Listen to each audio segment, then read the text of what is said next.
El título de la charla es Desarrollo de comportamientos analíticos para el control de sistemas complejos. Voy a hablar sobre la biografía de nuestro ponente. Eddie Clemente obtuvo su doctorado en Ciencias de la Computación en junio del 2015 en el Centro de Investigación Científica y de Educación Superior de Ensenada, CICESE. Realizó la maestría en Ciencias de la Computación en el mismo centro de investigación y obtuvo su grado de ingeniero en mecatrónica en el Instituto Politécnico Nacional, IPN, en el 2004. Su investigación está enfocada en el reconocimiento de objetos en imágenes digitales por medio de técnicas evolutivas y algoritmos bioinspirados en la corteza visual humana, así como en el desarrollo de comportamientos para el control de robots por medio del cómputo evolutivo. Ha publicado 3 artículos en revistas indizadas y tiene una patente, así como 9 capítulos de libros y varios artículos en congresos de talla internacional. Actualmente se desempeña como profesor investigador en el Instituto Tecnológico de Ensenada en la maestría en Ciencias en Ingeniería Mecatrónica como líder de la línea de investigación de sistemas cognitivos. Cuenta con la distinción de Investigador Nacional Nivel 1 por parte del Sistema Nacional de Investigadores SNI, así como el reconocimiento de perfil deseable otorgado por PRODEP. En julio del 2020, su trabajo fue reconocido con la medalla de plata en los Hummis Awards, organizado por el Genetic and Evolutionary Computation Conference de 2020. Le cedo la palabra al ponente. Ok. Muchas gracias, Ariana. Bueno, pues buenas tardes a todos. Para mí es un gusto, ¿no? Estar aquí compartiendo un poquito de mis actividades después del CICESE, ¿no? Como decía Ariana, bueno, pues yo egresé en el 2015 y, y ahorita estoy incorporándome o me incorporé en ese tiempo al Tecnológico Nacional de México, precisamente al Instituto Tecnológico de Ensenada, ¿no? Así que somos por ahí vecinos, ¿no? Entonces, la charla que voy a dar hoy, o que les pretendo compartir, es sobre el desarrollo de comportamientos analíticos para el control de sistemas complejos. Este, bueno, básicamente, ¿qué es lo que vamos a ver en esta charla? Bueno, pues les daré un poquito de la motivación, ¿no? De este tema, qué significa o hacia dónde va, ¿no? Hablaré un poco sobre la teoría de la evolución artificial.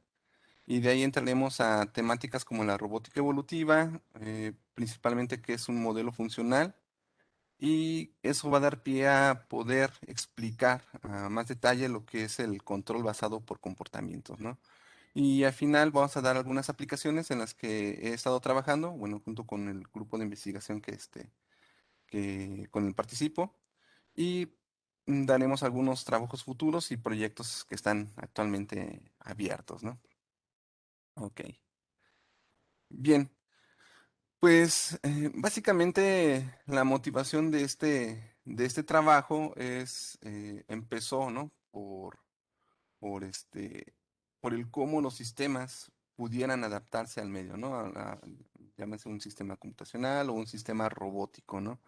Entonces, cómo estos pueden resolver tareas a pesar de todas los obstáculos, a pesar de todas las restricciones que deben de cumplir, ¿no?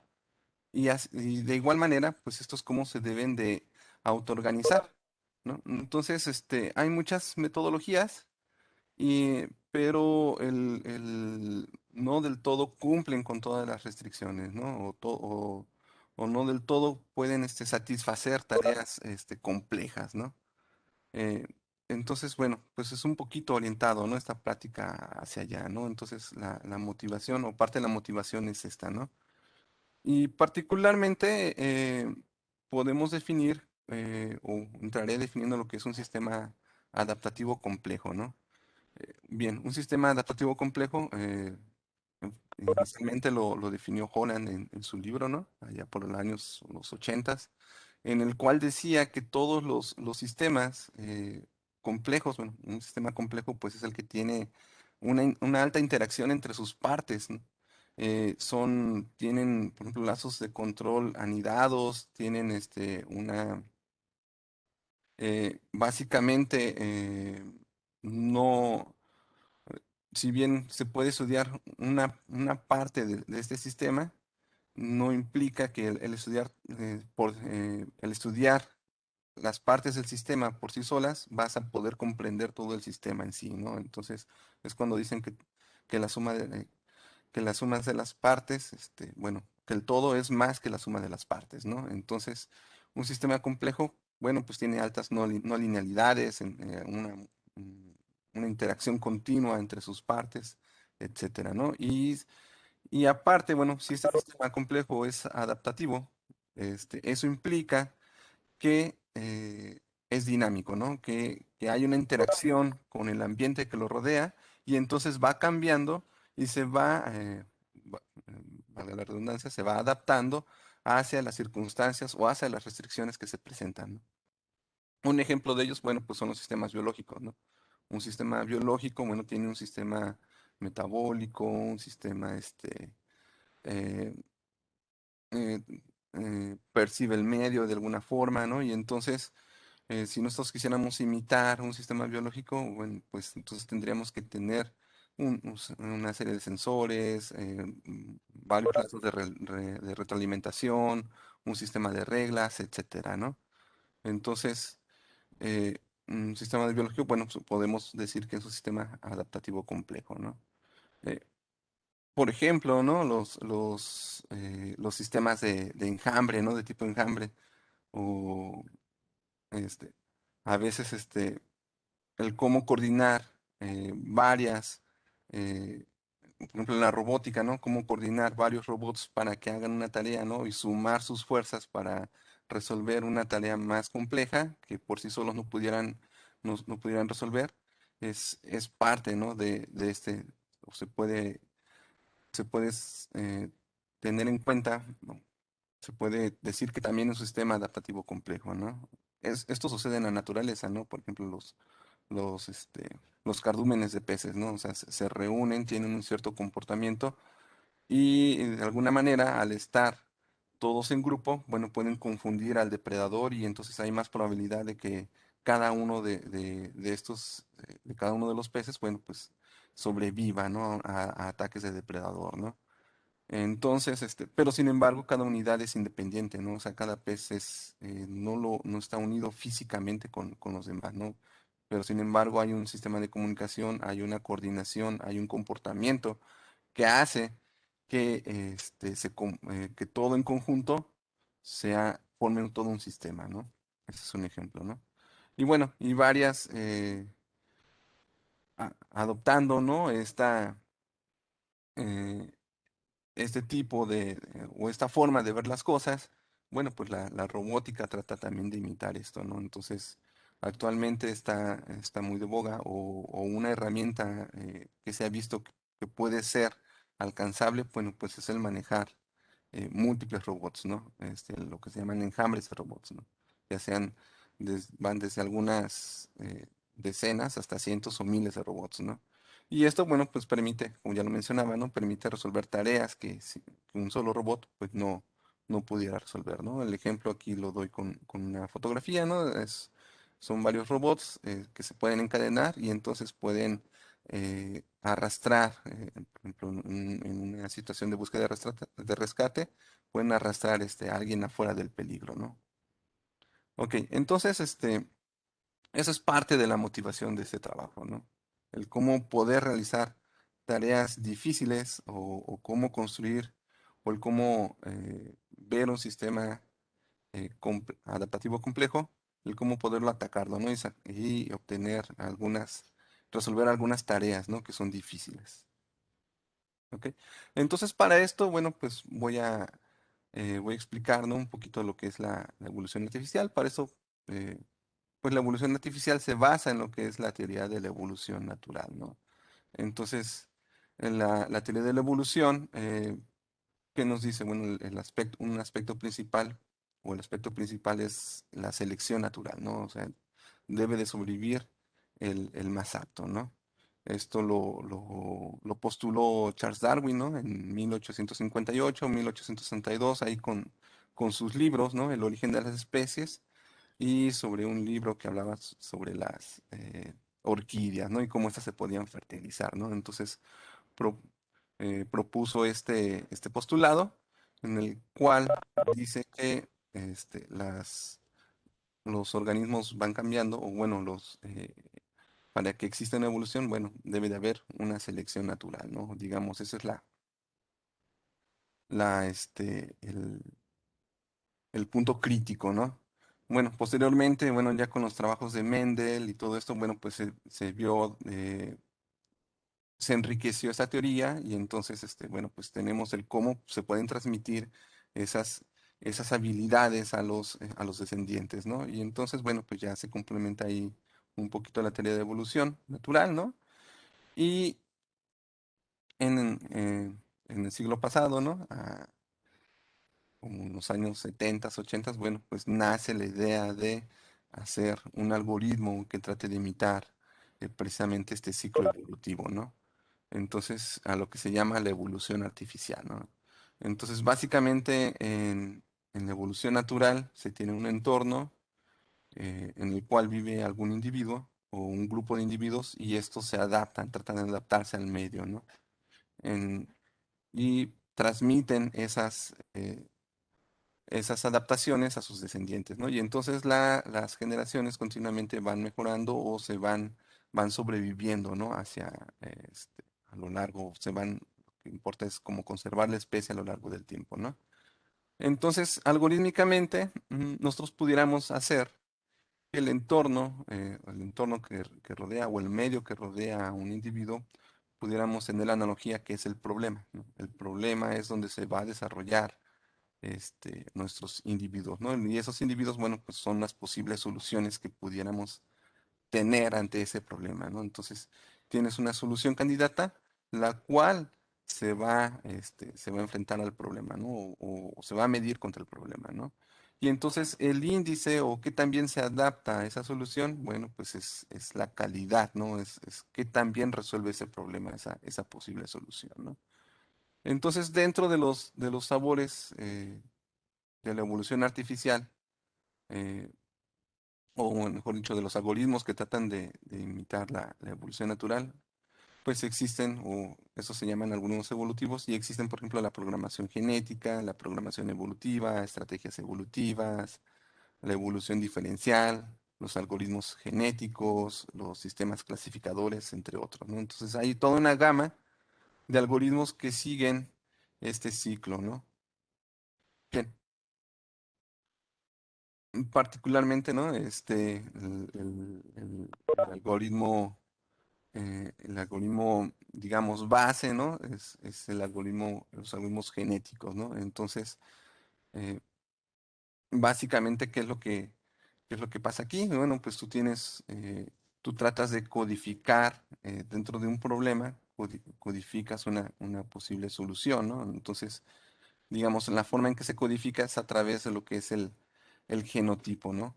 Entonces, por ejemplo, si quisiéramos minimizar alguna función, entonces los valores de esa función, bueno, los podríamos estar codificando, ¿no? En su genotipo y ir probando esos valores y ir diciendo, ¿estos valores son el mínimo, el máximo o qué tan bien le fue, ¿no? A este valor, ¿no? Entonces, en base a esa aptitud, bueno, eh, definimos alguna función que mida precisamente esa aptitud o esa función fitness y estos son seleccionados, se seleccionan los mejores para poderse reproducir, ¿no? De alguna forma, ¿no? Eh, eh, y crear una nueva descendencia, ¿no? Al crear esa nueva descendencia, bueno, pues se vuelven a evaluar y así van continuamente a través del tiempo, ¿no? O de las generaciones, ¿no?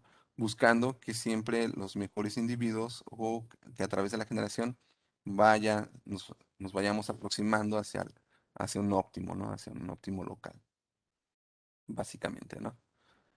Entonces, este concepto, ¿cómo se usa en la robótica? ¿Cómo se usa lo que es los algoritmos evolutivos en la robótica? Bueno, pues básicamente lo han empleado para la evolución, lo que se llama evolución de cerebros artificiales. Entonces, la evolución de, de los pequeños mecanismos o de los mecanismos que controlan a un robot, ¿no? Entonces, de esta manera, hacen que el control del robot sea dinámico, ¿no? O es decir, que pueda variar a través de los escenarios y puedan resolver tareas como la evasión de obstáculos, la navegación con restricciones, la exploración. etcétera, ¿no? Entonces, básicamente o comúnmente estos cerebros artificiales, bueno, pues se hacen de dos formas, ¿no? Típicamente, ¿no? Pudieran hacer de algunas más, sí, pero en general hay dos temáticas, ¿no? Importantes que abordan este concepto, ¿no? Que son las redes neuronales y el control basado por comportamientos, ¿no? Cuando se utilizan las redes neuronales, bueno, se construyen lo que se llaman los neurocontroladores. Entonces, bueno, básicamente una red neuronal trata de imitar el funcionamiento de una neurona, ¿no? En el cerebro, ¿no? Entonces, se tienen pudieran tener varias entradas, lo que es la red neuronal, y se obtiene una salida, ¿no? Estas entradas, bueno, pues son, este, son multiplicadas por algunos pesos sinápticos y son ponderadas a través de una función de propagación, ¿no? Entonces, finalmente, si estas entradas cumplen con o están arriba de un umbral, bueno, pues entonces activan la neurona y existe una salida, ¿no? Bueno, eso es digamos, es una explicación muy simplista, ¿no? De cómo funciona una neurona, ¿no? Una red neuronal muy, muy sencilla, ¿no? Sin embargo, yo puedo tener varias interconexiones entre varias neuronas y entonces crear ahora sí una red neuronal de varias capas, ¿no? Y entonces yo no solamente puedo tener una salida, sino puedo tener múltiples salidas y todas las neuronas pueden tener múltiples entradas, ¿no? Entonces, básicamente, lo que se trata de aquí, o cuando tenemos estos mecanismos en los robots, pues básicamente las entradas, digamos, son los sensores, o es lo que puede percibir el robot del medio, y las salidas son los actuadores, o los motores, por ejemplo, ¿no? Entonces, aquí hay un pequeño esquema, ¿no? El cómo podemos percibir el medio a través de sonares, y esas serían las entradas a mi robot y yo voy entrenando la red para que exista alguna determinada reacción, ¿no? Un cierto movimiento, ¿no? de mis ruedas, ¿no? Y entonces de esa manera, pues poder, por ejemplo, eludir un obstáculo o poder navegar o hacer alguna tarea definida, ¿no? Entonces, el cómo voy variando esos pesos, bueno, pues va haciendo que el pequeño cerebro del robot pues vaya cambiando y a eso, bueno, generalmente luego lo sintonizan o buscan esos pesos a través de algoritmos genéticos, ¿no? Entonces, eh, al ir variando los pesos, es como que si el cerebro del robot, bueno, pues va cambiando, ¿no? Si hace bien la tarea, bueno, pues puede sobrevivir. Si hace mala tarea, bueno, pues ese cerebro pues morirá, ¿no? Será desechado. Y aquellos que tienen un alto score o que van realizando poco a poco la tarea, bueno, pues se pueden reproducir y crear una nueva generación, ¿no? Y así poco a poco ir completando la tarea, ¿no? Por otro lado, existe el enfoque de comportamiento, ¿no? Los comportamientos, estos hacen, bueno, que yo pongo un dibujito, ¿no? De un perrito, ¿no? Es más fácil verlo así.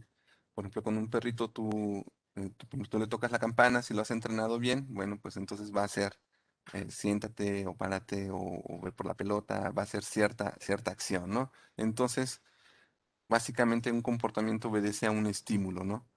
Entonces, ese estímulo, si yo lo quisiera representar, o si yo quisiera representar mi sistema de alguna forma, entonces el estímulo sería la entrada a mi sistema, en el cual este, voy a medir qué tan grande es el estímulo y voy a tomar algunas ciertas decisiones, ¿no? Si existe algún aprendizaje, bueno, pues lo voy a tomar en cuenta aquí en las decisiones y eso me va a llevar a una acción. Si esa acción es correcta o se hace mal, bueno, pues entonces recibo otro estímulo, ¿no? Entonces, así, por ejemplo, el perrito, ¿no? Si yo le doy una cierta orden y hace lo correcto, bueno, pues a lo mejor yo le doy una galleta y entonces recibo un estímulo positivo, ¿no? Y entonces va a estar aprendiendo que con cierta acción, bueno, pues va a recibir una galleta, ¿no? O puede ser algún estímulo negativo, ¿no?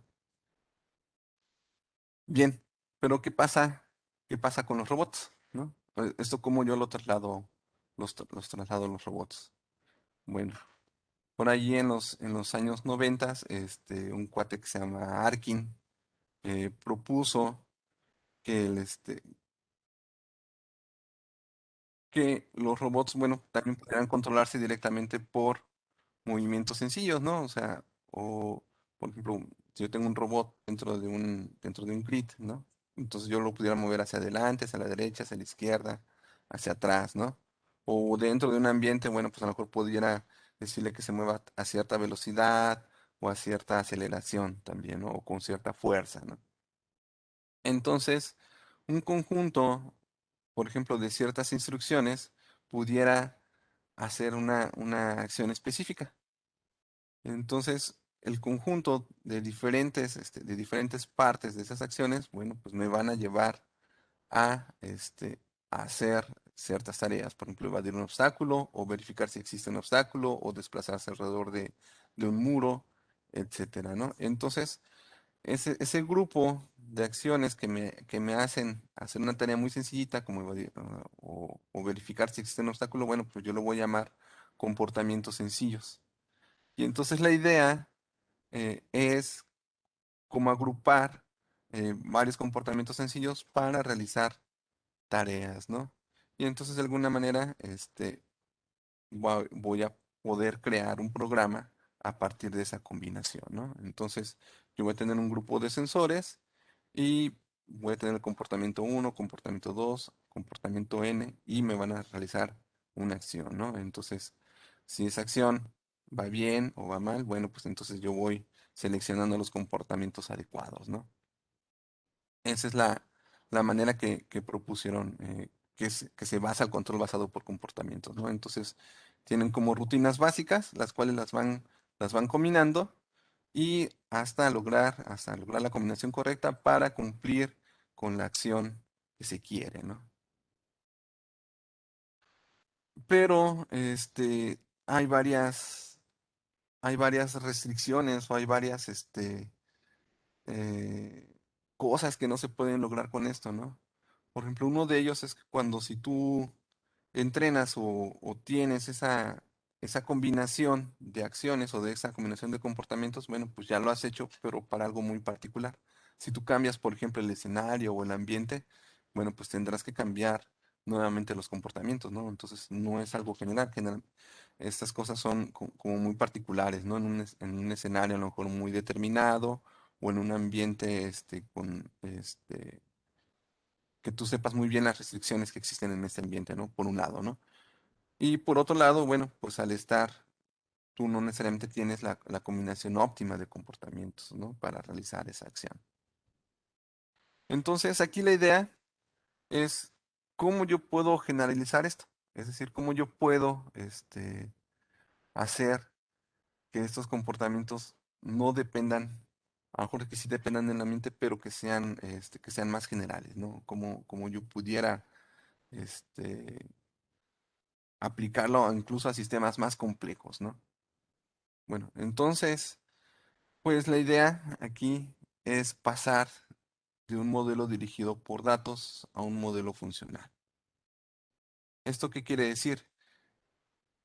En un modelo dirigido por datos, entonces tú dependes básicamente, eh, los, lo- básicamente las características de tu modelo, pues depende de la conjunción de características básicas, ¿no? O sea, por ejemplo, como en este caso, ¿no? Tengo comportamientos base o sencillos y los voy conjuntando y poco a poco voy logrando un comportamiento general, ¿no? Pero yo puedo pensarlo al revés. Es decir, el modelo, al que yo quiero llegar, yo lo puedo descomponer en varias propiedades. Y entonces ese modelo yo lo pudiera ver como una conjunción de funciones, ¿no? De funciones que me van a dar ciertas características. Entonces, en un enfoque funcional, las propiedades son una función del modelo o del fenómeno, ¿no? Que yo quiero imitar o que yo quiero modelar, ¿no? Entonces, esa es como la gran diferencia, ¿no? En ese sentido, si las propiedades o si mi modelo, ¿no? O si mi fenómeno, eh, vaya, si las propiedades de mi fenómeno son funciones, entonces basta con que busque las funciones adecuadas y conjuntarlas de forma correcta para tener ahora una descripción del fenómeno adecuado, ¿no? Y hay una técnica muy particular, ¿no? Que es la programación genética que me permite hacer esto, ¿no? La programación genética, a diferencia de los algoritmos genéticos, no varía los parámetros de un modelo, ¿no? Sino varía o puede construir el modelo per se, ¿no? A partir de, precisamente, de funciones, ¿no? O de funciones analíticas. Yo lo puedo ver de la siguiente manera, o sea, yo lo puedo ver como bloques de construcción. Por ejemplo, si yo quiero construir un auto deportivo, bueno, pues entonces yo puedo seleccionar diferentes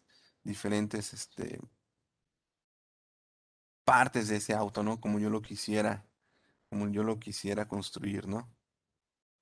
Pero ahora estos bloques de construcción yo los puedo ver como funciones matemáticas, que van a depender, por ejemplo, pues van a depender de muchas cosas, ¿no?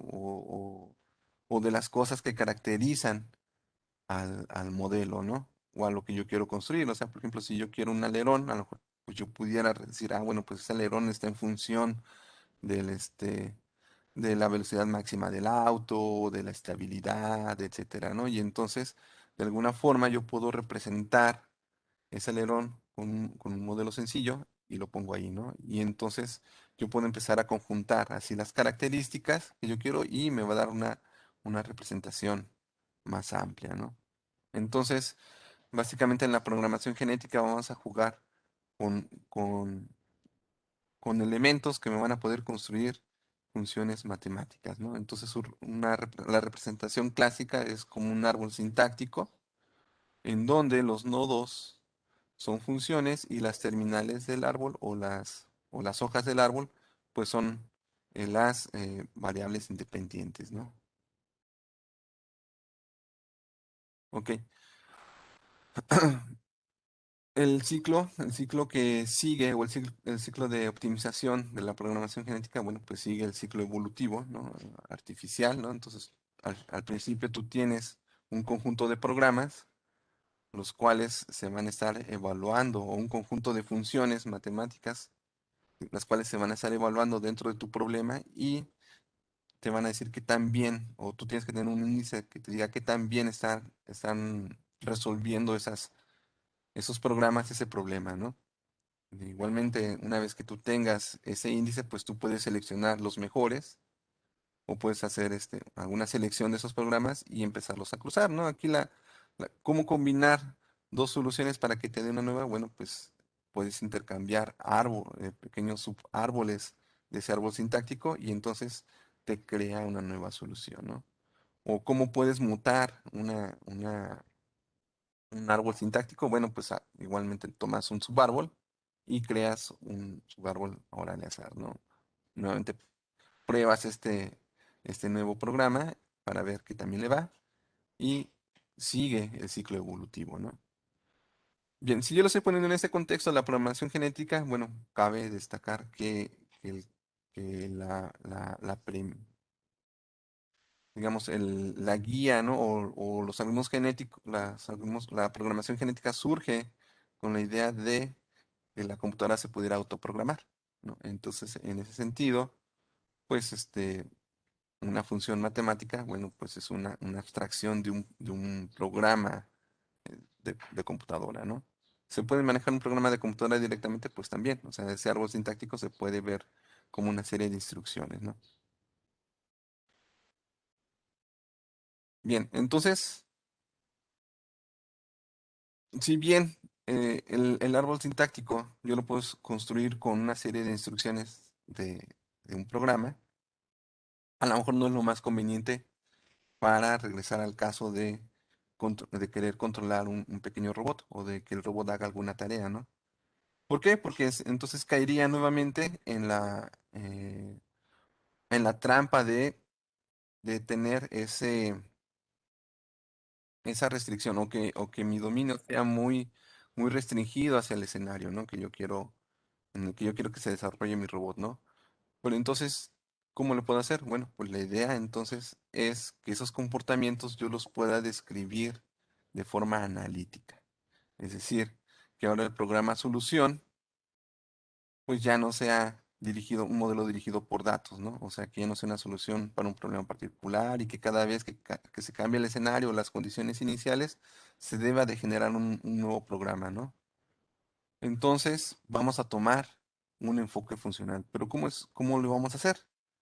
Bueno, pues hay un área que nos permite hacer esto, ¿no? Que es el control automático, ¿no? Entonces, vamos a ver que el control automático, bueno, que yo puedo ver un sistema de control como un comportamiento, ¿no? O una representación de un comportamiento, ¿no? ¿Cómo es esto, no? Bueno, pues en este caso, aquí yo pongo un esquema clásico de un sistema de control, ¿no? Yo tengo un efecto deseado en el cual entra, y lo voy a medir con el efecto real, ¿no? Y esa diferencia, bueno, esa diferencia es el error, ¿no? Que tanta diferencia hay entre lo que yo quiero y lo que está. Y eso lo manda a una función, a un controlador, ¿no? Y entonces este controlador es la acción que le va a decir al sistema, bueno, que va a entrar al sistema y entonces el sistema va a tener una cierta salida, ¿no? Entonces de aquí de alguna manera estoy forzando a mi sistema a comportarse como yo quiero, ¿no? Entonces, si yo puedo hacer esto, ¿no? Bueno, precisamente aquí el estímulo, bueno, la acción la hace el controlador y el sistema, ¿no?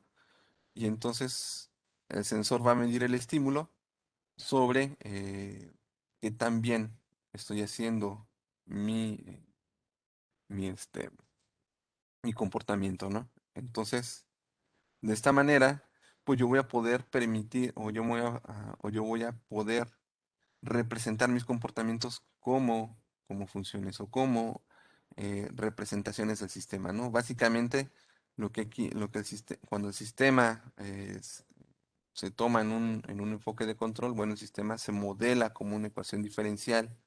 El controlador también es una función que va a, digamos, que va a proponerle una entrada a ese sistema de ecuaciones diferenciales o esa ecuación diferencial, y entonces lo va a forzar que tenga una salida adecuada, ¿no? O una salida de cierta forma, ¿no?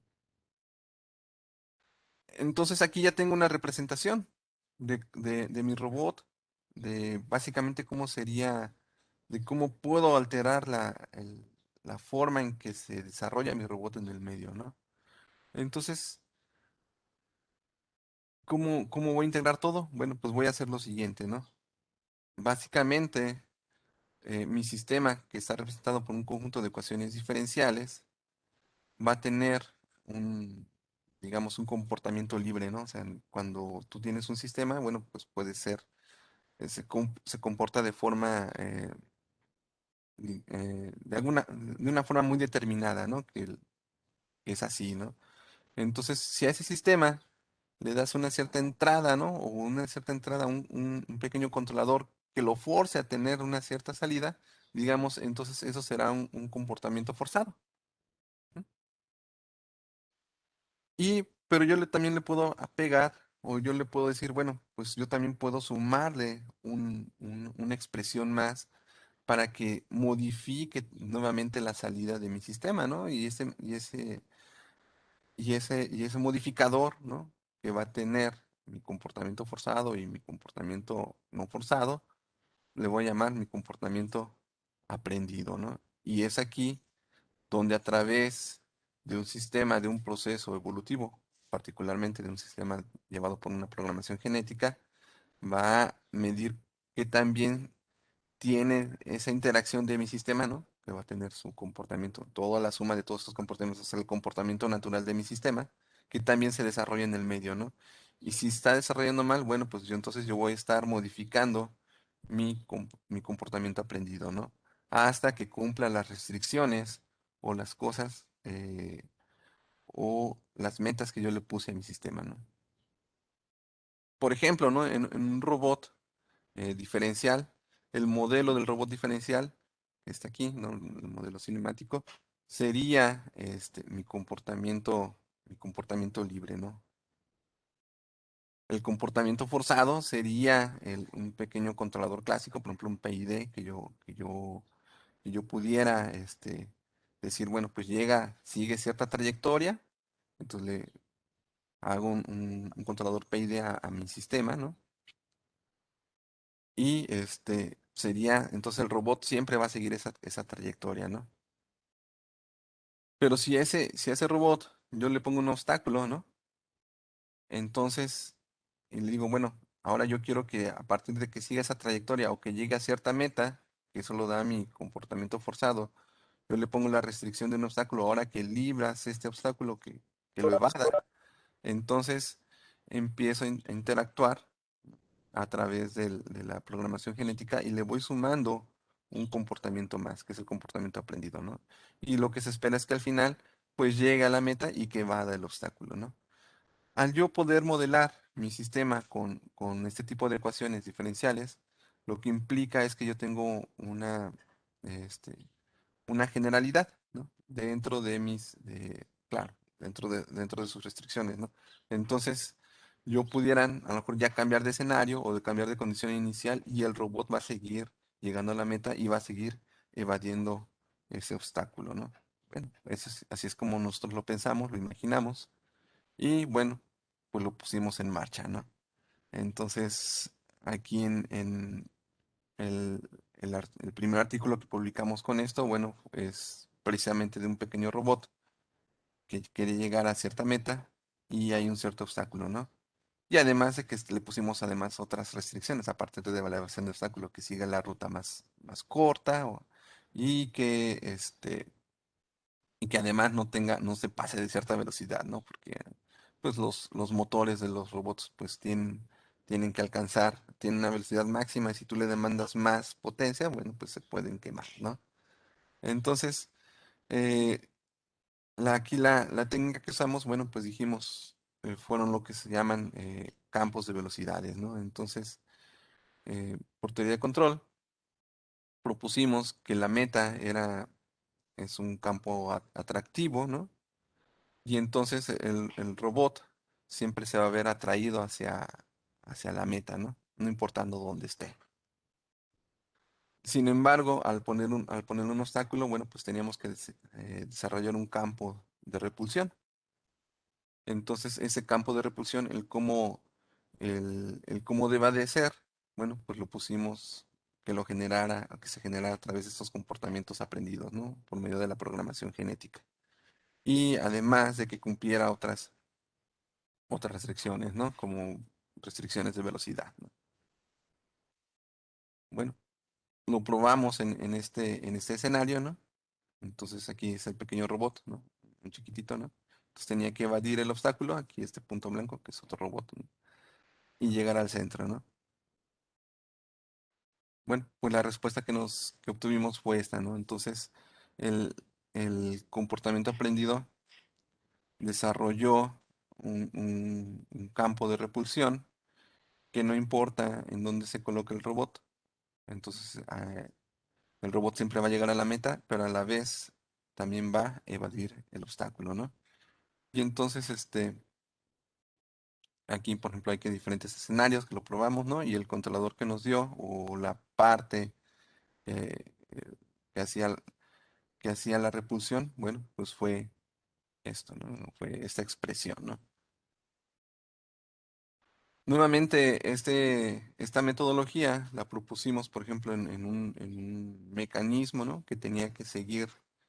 Ese es como un pequeño motor que va sobre un riel eh, y que se desplaza a cierta velocidad. Entonces la idea aquí era acotar la velocidad de este mecanismo, ¿no? Entonces este mecanismo se modeló como un sistema como una ecuación diferencial de segundo orden. El motorcito se modeló de esa manera. Y entonces la respuesta del motor, bueno, pues queríamos que siguiera una señal senoidal, ¿no? Entonces, particularmente siempre ex- eh, existe, ¿no? Por ejemplo, bueno, en esta gráfica, bueno, por ejemplo, la gráfica color verde es lo que tú quieres, cómo se comporte tu sistema. Y, por ejemplo, la línea azul es cómo se comporta con el puro controlador, ¿no? Entonces, generalmente con el controlador, un PD, ¿no? Un proporcional derivativo, hay un sobretiro, o sea, se pasa de cierto límite de velocidad. Al nosotros integrar esta metodología, pues logramos eh, proponer o llegamos a una propuesta en el cual, aun cuando tenemos el control que lo guía a la meta o que lo guía a que siga cierta trayectoria, hay otra parte, hay otra parte de la ecuación que hace que se frene, ¿no? O que tenga una velocidad acotada. Entonces, por ejemplo, esto lo probamos con expresiones dentro del estado del arte, ¿no? Entonces, digamos, esa es esta línea roja, ¿no? Aquí, por ejemplo, aquí ya no llega apenas llega al límite de velocidad, pero sin embargo, nuestro enfoque pues, logró obtener estos resultados, ¿no? Que son de la línea negra, ¿no? Entonces, ni siquiera llegaba al límite de velocidad, ¿no? Entonces, decimos que el control, bueno, mis colegas de control dicen que el controlador no se satura, ¿no? Entonces, ahí obtuvimos esta respuesta, ¿no? Es una velocidad acotada sobre el mecanismo, ¿no? Esto eh, aquí obtuvimos una expresión muy, muy concisa, ¿no? Un- esa expresión, o particularmente esto nos lleva, esta expresión que está aquí, es muy chistosa, ¿no? Llamó mucho la atención porque es muy pequeña y obtiene muy buenos resultados, ¿no? Entonces, bueno, nuevamente probamos esta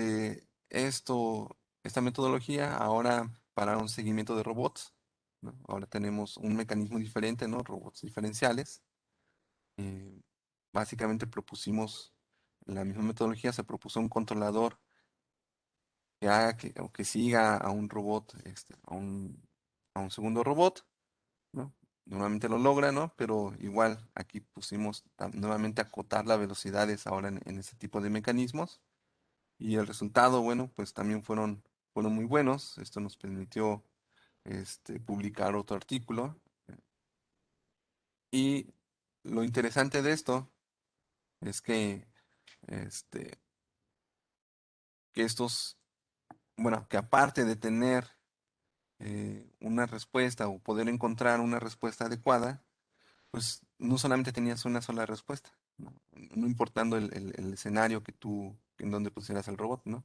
Sino que tenías cientos o a veces miles de posibles soluciones que te resuelven este problema, ¿no? Entonces, al tener una expresión analítica de los diferentes comportamientos, tú puedes analizarlos. Y entonces nos dimos cuenta que, por ejemplo, que expresiones como la cosecante hiperbólica, como nuevamente aquí el seno hiperbólico, se repetían mucho dentro de las soluciones que se estaban dando, ¿no? Entonces nos pusimos a analizar ese tipo de expresiones y vimos que lo que estaba proponiendo la computadora, pues era un nuevo controlador. Entonces es algo que pudiera incluso ser una alternativa a un controlador clásico, al PID, ¿no? Que comúnmente se utiliza en la industria o en muchos enfoques pudiéramos usar ese nuevo controlador, que, bueno, ni siquiera es un nuevo controlador, es una familia de controladores. Es algo que tú lo puedes diseñar y adaptarlo a las necesidades que tú quieras, ¿no? Entonces, digamos, descubrimiento que hizo la computadora, bueno, lo metimos a a un concurso que es el Annual Human Competitive Results Award, ¿no? En el año pasado, ¿no? Dentro de la conferencia del Gecko, esta conferencia es la más grande dentro de los algoritmos evolutivos. Y bueno, pues ganamos ahí la medalla de plata, ¿no? Porque precisamente demostramos que, que esto que estaba encontrando la computadora se podía no solamente utilizar no era muy particular para los robots o para los mecanismos, sino que era algo más general, ¿no? Que pudiera utilizarse en cualquier sistema y que incluso pudiera sustituir al PID usando esta familia de controladores, ¿no? Entonces, eso también lo publicamos ahí ahora en una revista de control propiamente, esa parte, y eso nos dio el premio, ¿no? El año pasado. ¿Qué estamos en este momento que estoy trabajando o que estamos trabajando? Bueno, pues estamos ahora a sintetizar estos comportamientos ya con múltiples restricciones, ¿no? No nada más con una sola restricción, sino que pudiéramos, esto nos da pie a desarrollar sistemas colaborativos ahora con robots móviles, ¿no? Y atacar algún problema sobre ello, como cuáles, bueno, pues como una formación, como la navegación, como el seguimiento o enjambre de robots, ¿no? Actualmente hay un tesista que está trabajando con esto, está teniendo buenos resultados. También nos da pie a trabajar con mecanismos más complejos, ¿no? Con mecanismos subactuados, ¿no? Por ejemplo, como el péndulo invertido, brazos manipuladores, etcétera, ¿no? O bien, tener sistemas de visión artificial aplicados a la robótica para desarrollar algunas tareas como la atención visual, el seguimiento visual, el reconocimiento de objetos, etcétera, ¿no? Entonces, eh, actualmente estamos trabajando los dos primeros puntos y el tercero, bueno, pues lo estamos todavía definiendo, ¿no? Es parte del trabajo que tenemos en perspectiva, ¿no? Bueno, con eso concluyo mi plática y no sé si existan algunas preguntas. Muchas gracias, doctor, por su plática, estuvo muy interesante. Si alguien tiene una pregunta, la puede escribir en el chat o si no, pues puede activar su micrófono y hacerla directamente. Doctor Hussein, ¿puede preguntar? Sí, muchas gracias por la charla, Eddie, sin duda muy interesante. Quisiera hacerte una pregunta. Hace años trabajé en robótica de servicio, que son estos robots que están pensados para apoyar a, a personas en ambientes dinámicos. Entonces, dentro de una de las tareas más importantes está la navegación, la localización y que tiene muchos retos, tú lo debes de saber. Y uno de ellos es que en ambientes dinámicos, pues no siempre los objetos, los obstáculos van a permanecer estáticos. Entonces tú puedes tener una planeación al principio, mapeas, ya conoces el entorno, entonces puedes ir navegando, ¿no? Quería preguntarte si este controlador o mencionabas que era familia de controladores más bien que aprendía el sistema, ¿cómo se pueden adaptar a estos ambientes dinámicos? No sé, vi que en el experimento que tenías eran objetos, eh, bueno, en el ejemplo que pusiste tenías un Ajá. objeto al que había que evadir, ¿no? Pero ¿qué pasa con estos objetos dinámicos? ¿Son capaces de adaptarse? Esa sería la primera pregunta. La segunda es, ¿cómo, cómo es que podrían funcionar para otro tipo de robots? Por ejemplo, los drones. Tú sabes que ahorita están como que Mm. más de moda, ¿no? Gracias. Ok, sí, sí, por ejemplo, aquí de hecho, ¿no? En el ejemplo que les daba, ¿no? Aquí lo que nosotros hicimos fue precisamente para tratar de no tener como un obstáculo predeterminado, ¿no? Pues entonces tomamos varios obstáculos y el robot empezaba en diferentes posiciones, ¿no? Entonces, digamos, lo entrenamos así, lo probamos con otros escenarios, ¿no? Pero aquí lo importante es que de alguna manera el modelo, ¿no? O sea, al tú ya tener un modelo del robot y una descripción analítica, ¿no? Entonces tú puedes diseñar que no dependas por ejemplo, que no dependas directamente de la morfología o que esa posición del objeto sea determinada, ¿no? Sino que puede ser, ese objeto o ese obstáculo puede tener cualquier posición, ¿no? Entonces, digamos, es la gran ventaja. O sea, si tú tienes una representación de eso, ¿no? lo modelas con tus ecuaciones diferenciales, ¿no? Entonces, tú dices el objeto está en la posición X y Y, ¿no? Pudiera ser cualquiera. Entonces, tú pudieras generar, ahora, por ejemplo, que ese objeto se mueve, ¿no? Con cierta velocidad, o ese obstáculo se mueve. Entonces, tú pudieras eh, complementar el controlador, ¿no? Clásico eh, con esta metodología, ¿no? O sea, pones a iterar, ¿no? Te imaginas como algunos escenarios que pudieran ser como los más representativos, pones a iterar esta metodología y entonces eh, al final se pudiera comprender o se pudiera, se- pudieras llegar hacia, hacia la respuesta que tú quieres, ¿no? O desarrollar el controlador que sea un poco más general, que cumple la restricción que tú le has puesto, ¿no? Digamos, eso es lo que se busca, ¿no? O esa es la meta, ¿no?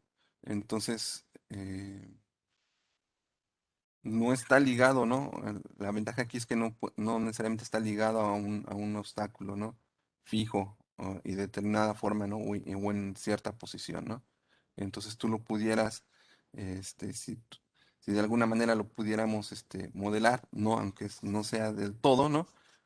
Eso es importante, ¿no? Aunque tú tuvieras un modelo parcial, pues ahí la ventaja es que la programación genética o esta forma de encontrar el, el- el que cumpla con la restricción, bueno, pues lo va a hacer la computadora, ¿no? Si lo planteamos de una forma correcta.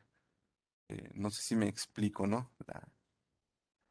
La idea, ¿no?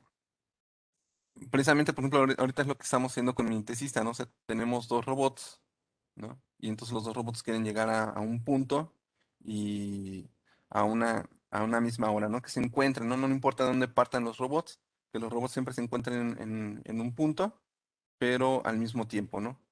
Entonces a lo mejor un robot tiene que ir más rápido, el otro más lento, pero se tienen que encontrar ahí, ¿no? Y dependiendo de la posición donde esté, pues un robot va a ver al otro robot como un obstáculo dinámico, precisamente para que no choquen entre ellos y puedan llegar a la posición que quieren, ¿no? Entonces, la respuesta es que sí, sí se puede plantear así, y de hecho se está haciendo, ¿no? Y Entonces, es independiente de la plataforma, es decir, sí podría pensarse para drones. se podría pensarse para drones, ¿no? Ahora, pues claro, a lo mejor ahora el modelo de un dron, bueno, va a ser un poco diferente a un modelo de un robot con ruedas, ¿no? Ahora el dron se mueve en un espacio tridimensional, pero de alguna manera si tú contemplas el modelo y el controlador adecuado, bueno, se pudiera hacer algo de esa forma, ¿no? Aquí la idea es que ah, digamos, tú tienes la diferencia, ¿no? A un enfoque tradicional, por ejemplo, cuando se utiliza la programación genética para hacer control, generalmente lo que se hace es que todo el controlador lo tiene que desarrollar la programación genética, ¿no? Entonces eso hace que el espacio de búsqueda sea tan inmenso, o sea, demasiado grande, o que tenga demasiadas restricciones, que no puede resolverlo del todo o de una forma correcta, ¿no? En cambio, cuando tú tienes un modelo y tú tienes digamos, un controlador sencillo que hace digamos, una tarea primaria, ¿no? Entonces, lo que encuentra la programación genética es algo que va a ayudar a complementar ese controlador que tú tienes. Entonces ya puedes hacer una tarea más compleja, ¿no? Y la ventaja de eso, bueno, pues es que pudiera ser general. General, bueno, general siempre es general entre comillas, ¿no? General dentro de ciertas restricciones que pudieran ser más amplias que definirlas en un solo escenario, un solo objeto, etcétera, ¿no? Ok, muchas gracias. Sí. Tenemos otra pregunta en el chat. Israel Rescalvo pregunta, ¿cuál es el tiempo en el que convergen estos algoritmos en encontrar una solución en casos conservadores y en los peores casos? Bueno, entonces yo hablaba un poquito claro, yo hablaba un poquito sobre cómo se entrenan estos algoritmos, y tienes que tomar muchos, digamos, casos representativos para que, digamos, el controlador resultante, bueno, pues actúe de la forma que tú quieres, ¿no? Digamos, bueno, hasta el momento, ¿no? Pues es en cuestión de horas, en cuestión de horas tú pones, si tienes todo bien planeado, bueno, en cuestión de horas tú puedes encontrar una solución adecuada, ¿no? Y digamos, las máximas pruebas que, o sea, lo más que se ha tardado, ¿no? En este caso, bueno, pues es, digamos, un día, ¿no? En el cual ya la computadora convergió hacia hacia una respuesta, ¿no?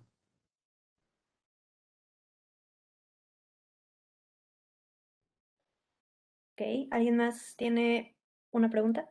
La puede escribir en el chat, vamos a dar un poco más de tiempo. O puede levantar la mano también. Sí, por ejemplo,